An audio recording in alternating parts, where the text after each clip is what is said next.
I knew that I could have any gift I could imagine. That the thing I wanted most for Christmas was not inside Santa's giant bag. What I wanted more than anything was one silver bell from Santa's sleigh. When I asked, Santa smiled.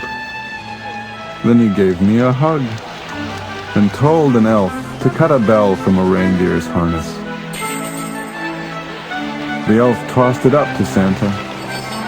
He stood holding the bell high above him and called out, "The first gift of Christmas!"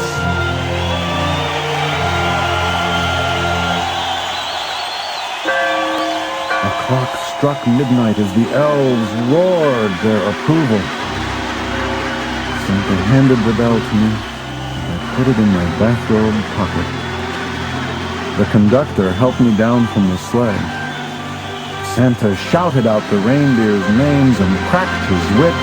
His team charged forward and climbed into the air. Santa circled once above us, then disappeared in the cold, dark, polar sky.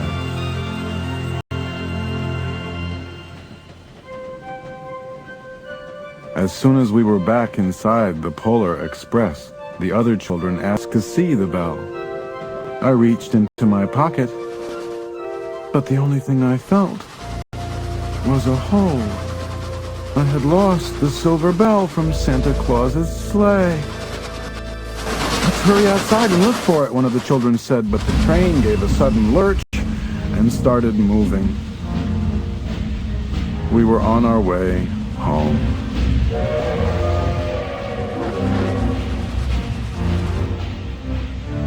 It broke my heart to lose the bell.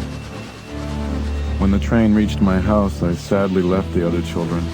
I stood at my doorway and waved goodbye. The conductor said something from the moving train, but I couldn't hear him. "What?" I yelled out. He cupped his hands around his mouth. "Merry Christmas!" he shouted. The Polar Express let out a loud blast from its whistle and sped away.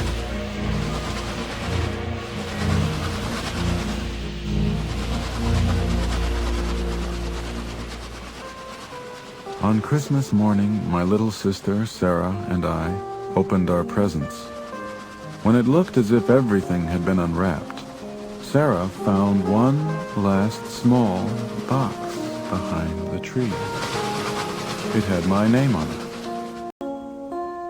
Inside was the silver bell. There was a note.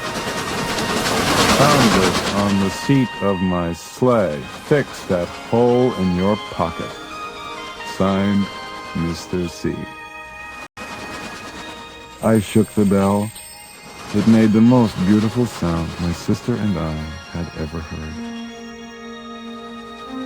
But my mother said, "Oh, that's too bad." "Yes," said my father, "it's broken." When I'd shaken the bell, my parents had not heard a sound.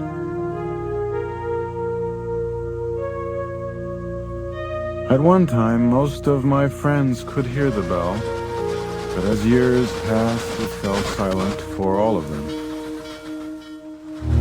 Even Sarah found one Christmas that she could no longer hear its sweet sound. Though I've grown old, the bell still rings for me, as it does for all who truly believe.